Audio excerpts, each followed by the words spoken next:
Co-founder Ethereum, Vitalik Buterin, melontarkan ide revolusioner menggunakan bantuan teknologi Artificial Intelligence (AI) untuk menciptakan model tata kelola DAO yang lebih efisien dan akurat.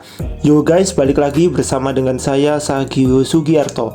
Di video kali ini di tanggal 24 Februari 2026, saya share lagi berita update mengenai kripto.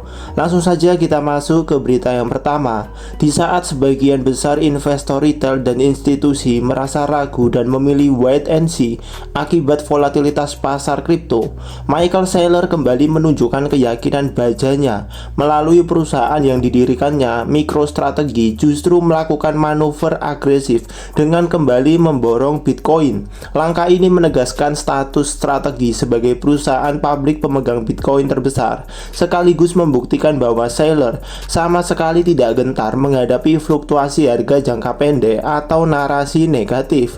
Dalam laporan terbarunya, strategi mengungkapkan telah menggelontorkan dana segar sebesar 39,8 juta dolar, sekitar 670 miliar untuk menambah pundi-pundi aset digital mereka.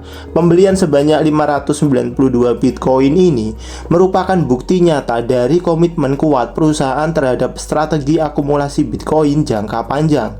Aksi ini bukanlah pemandangan baru bagi strategi. Sejak Agustus 2020, perusahaan ini secara konsisten mengonversi pembendaraan kas perusahaan menjadi Bitcoin, menjadikannya aset cadangan utama. Bagi Saylor, turunnya harga Bitcoin bukanlah sinyal untuk kabur, melainkan sebuah diskon besar untuk menambah muatan secara besar-besaran. Saylor menganggap Bitcoin jauh melampaui instrumen spekulasi jangka pendek. Ia memandang Bitcoin sebagai penyimpan nilai terbaik yang pernah diciptakan manusia dan tameng terkuat untuk melawan inflasi mata uang fiat. Sikap keras kepala dan keyakinan tak tergoyahkan ini sering membelah opini di Wall Street. Sebagian analis memujinya sebagai langkah visioner, sementara yang lain menganggapnya sebagai pertaruhan yang kelewat nekat.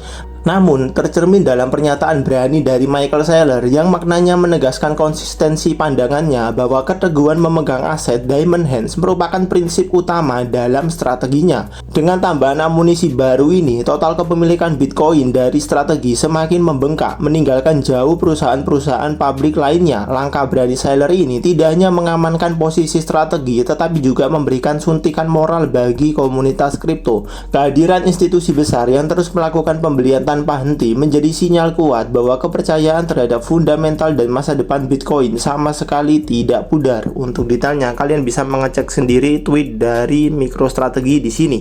Oke, kemudian kita lanjut ke berita yang kedua. CEO Coinbase Brian Armstrong menyebut bahwa Bitcoin adalah aset yang tahan terhadap inflasi. Untuk detailnya kalian bisa mengecek sendiri di sini. Oke, kemudian kita lanjut ke berita yang ketiga. Awal pekan yang suram kembali menghantui para pelaku pasar kripto. Setelah sempat memberikan angin segar di akhir pekan, harga Bitcoin kembali mengalami penurunan drastis hingga menghapus seluruh tren positif yang sempat dicetaknya. Lebih menegangkan lagi, tekanan jual ini sukses menyeret sentimen pasar kembali menyentuh level ketakutan paling ekstrim dalam sejarah kripto. Akhir pekan lalu, harga Bitcoin sempat menyentuh angka 70.000 dolar dan memberikan secercah harapan bagi para investor dan trader. Namun kondisi tersebut berbalik arah 180 derajat dalam sekejap mata. Hanya dalam waktu kurang dari 2 jam, rajanya kripto ini mengalami penurunan tajam lebih dari 3.000 dolar. Penurunan ini memangkas nilai Bitcoin hingga menyentuh level psikologis 64.300 dolar. Saat ini harga Bitcoin diperdagangkan 48% di bawah rekor harga tertinggi sepanjang masanya, all time high, yang dicapai pada bulan Oktober tahun lalu sebesar 126.000 dolar. Kondisi ini memakan banyak korban di pasar derivatif. Menurut data terbaru yang ada, lebih dari 137.000 trader yang dilikuidasi dan total likuidasi mencapai 467 juta dolar. 92% dari total likuidasi berasal dari posisi long dengan leverage. Salah satu faktor utama dari kejatuhan harga Bitcoin adalah memburuknya psikologi pasar. Indikator Crypto Fear and Greed Index yang menjadi barometer sentimen investor turun ke skor 5 dari 100, menandakan fase extreme fear.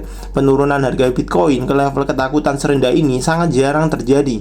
Sejak indikator ini pertama kali diluncurkan, skor 5 hanya pernah tercatat 3 kali, yakni pada bulan Agustus 2019, Juni 2022, dan sekarang Februari 2026. Kondisi ini mempertegas betapa pesimistisnya pandangan sebagian besar investor saat ini, di mana banyak dari mereka yang mulai melakukan kapitulasi cut loss karena tidak kuat menahan tekanan pasar. Untuk detailnya kalian bisa mengecek sendiri di website ini. Oke, kemudian kita lanjut ke berita yang keempat. Crypto.com memperoleh persetujuan bersyarat dari OCC untuk mendirikan National Trust Bank. Untuk detailnya kalian bisa mengecek sendiri di sini. Oke, kemudian kita lanjut ke berita yang terakhir di sini. Masalah rendahnya partisipasi pengguna dalam sistem tata kelola desentralisasi alias Decentralized Autonomous Organization (DAO) menjadi perhatian utama di dunia kripto.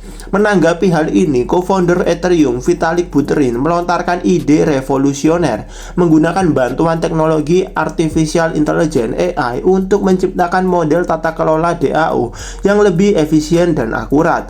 Menurut Buterin, kehadiran asisten berbasis AI dapat membantu anggota komunitas untuk mengambil keputusan yang lebih tepat dan terinformasi, sekaligus memecahkan masalah terkait keterbatasan waktu dan perhatian manusia dalam sistem demokrasi digital. Buterin menyoroti bahwa salah satu masalah paling mendasar dalam model tata kelola terdesentralisasi seperti DAO adalah keterbatasan atensi manusia. Pasalnya, seringkali ada begitu banyak proposal dan keputusan teknis yang membutuhkan rentang waktu serta keahlian khusus, yang mana tidak dimiliki oleh semua anggota DAO. Sebagai imbasnya, banyak pengguna yang memilih jalur delegasi menyerahkan hak suaranya kepada pihak lain. Namun Buterin mengkritik keras solusi delegasi yang biasa digunakan justru melemahkan pemberdayaan. Faktanya, tingkat partisipasi rata-rata di berbagai DAO saat ini diperkirakan hanya berkisar antara 15 hingga 25%. Tingkat apatis yang tinggi bisa berujung pada sentralisasi kekuatan dan bahkan memicu resiko serangan tata kelola, di mana oknum jahat diam-diam mengakuisisi token dalam jumlah besar untuk meloloskan proposal yang merugikan ekosistem tanpa disadari oleh anggota lainnya. Lalu bagaimana AI bisa mengatasi masalah ini? Buterin mengusulkan penggunaan Large Language Model (LLM) sebagai asisten pribadi yang dapat membantu pengguna. Jika sebuah mekanisme tata kelola menuntut Anda untuk membuat banyak sekali keputusan, asisten AI pribadi dapat mengeksekusi semua pemungutan suara. AI akan memberikan suara berdasarkan preferensi yang disimpulkan dari tulisan, riwayat percakapan, hingga pernyataan Anda sebelumnya.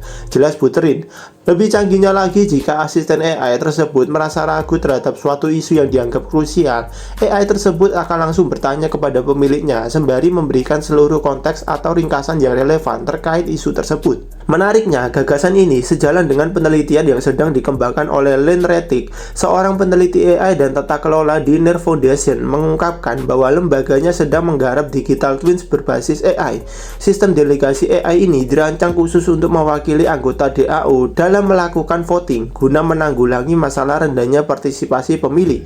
Meski menawarkan efisiensi tinggi, Buterin menyadari bahwa integrasi AI dalam DAO juga membawa tantangan baru, terutama terkait privasi. Dalam tata kelola yang terdesentralisasi, beberapa keputusan penting seringkali bergantung pada informasi pribadi atau sensitif, misalnya dalam proses negosiasi, perselisihan internal, hingga alokasi pendanaan. Untuk mengatasi ini, Buterin mengusulkan solusi black box. Konsepnya, pengguna mengirimkan model LLM pribadi mereka ke dalam black box tersebut.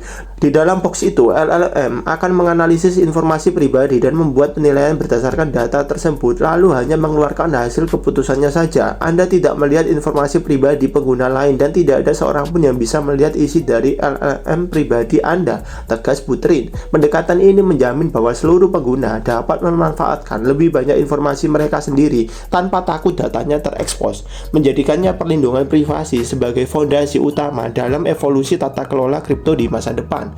Untuk detailnya kalian bisa mengecek sendiri tweet dari Vitalik di sini. Oke, kemudian saya lanjut ke data likuidasi dalam 24 jam terakhir. Kurang lebih ada sebanyak 163.413 trader yang dilikuidasi dan total likuidasi mencapai 618 juta dolar. Mayoritas yang kena likuidasi ada di exchange Binance, Bybit, dan juga HTX. Seperti biasa, saya mengingatkan kepada kalian semua, jika kalian tidak mengerti bagaimana cara untuk menganalisa market kripto dengan menggunakan grafik, lebih baik kalian belajar dulu. Setelah kalian belajar, maka kalian baru boleh mencoba untuk melakukan trading di market spot. spot. Dan kalau kalian sudah sering cuan dari market spot, maka kalian baru boleh untuk melakukan trading di market futures. Hal ini untuk mencegah kerugian yang signifikan bagi kalian yang masih awam di dunia kripto. Namun jika kalian ingin lebih aman, maka kalian bisa berinvestasi saja di market spot. Kalian hanya perlu mempelajari aset kripto apa yang memiliki fundamental bagus sebelum kalian memasukinya.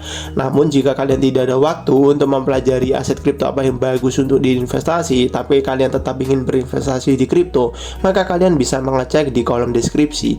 Di situ saya cantumkan link ebook saya, dimana kalau kalian buka, kalian akan mendapati ada top 10 aset kripto dengan fundamental terbaik. Ebook ini saya buat khusus buat kalian yang memang tidak ada waktu untuk mempelajari aset kripto, namun ingin berinvestasi di dalamnya. Ya oke, kemudian kita lanjut ke kondisi market kripto hari ini di tanggal 24 Februari 2026. Seperti yang kalian lihat di sini, Bitcoin kembali mengalami sedikit penurunan sebesar 3% dalam 24 jam terakhir, yang mengakibatkan aset kripto yang lain selain Bitcoin juga mengalami penurunan seperti Ethereum, XRP, BNB, Solana, Tron, Dogecoin, BCH, Cardano, Leo, dan masih banyak lagi aset kripto yang lain juga mengalami penurunan. Inilah kondisi market kripto di tanggal 24 Februari 2026, dan besok di tanggal 25 Februari 2026 saya akan update lagi berita kripto dan juga kondisi market kripto.